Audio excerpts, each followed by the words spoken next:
বেশ অনেক দিন পরে গোপু সোনাদের সুন্দর করে সাজিয়ে দিলাম।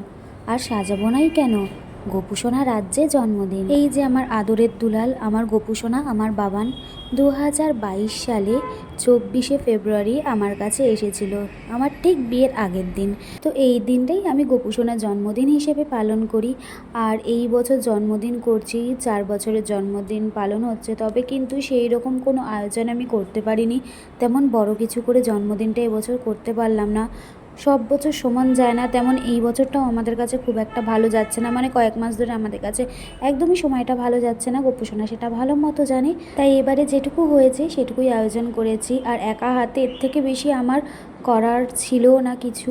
তো এখানে গোপু সোনাদেরকে সুন্দর করে পোশাক পরিয়ে বসিয়ে সাজিয়ে গুছিয়ে ফুলমালা দিয়ে বসিয়ে রাখলাম। এখন আয়োজন করছি ভোগের। একটু পায়েসই শুধু বানিয়েছি, ভেবেছিলাম মা আসলে মা আর আমি মিলে আর একটু কিছু বানিয়ে দেবো, তবে মা আসতে পারেনি বলে আমি আর এর থেকে বিষয় কিছু আয়োজন করতে পারলাম না। তো দেখো এখানে আমি ভোগ নিবেদন করে দিয়েছি, আর সবাইকে কিন্তু আমি এখানে পায়েস ভোগ দিয়ে পুজো দিয়ে দিলাম। আর এখানে গোপু সোনাদের পায়েস দিয়েছি আর 3 রকমের ফল দিয়েছি।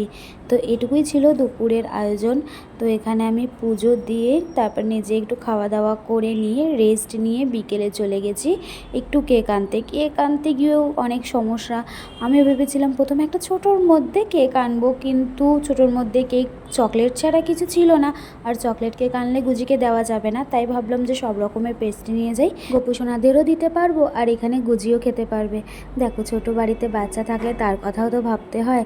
আর আজ গুজি সোনা ভালো মতো জানে আজ দাদাইয়ের যেহেতু জন্মদিন, মাম্মা তো কেক আনবে, আর কেক আনলে আমিও কেক খেতে পারবো। তাই সবার কথা ভেবে বড় কেক নয়, এই ছোটো পেস্ট্রি নিয়ে আসা।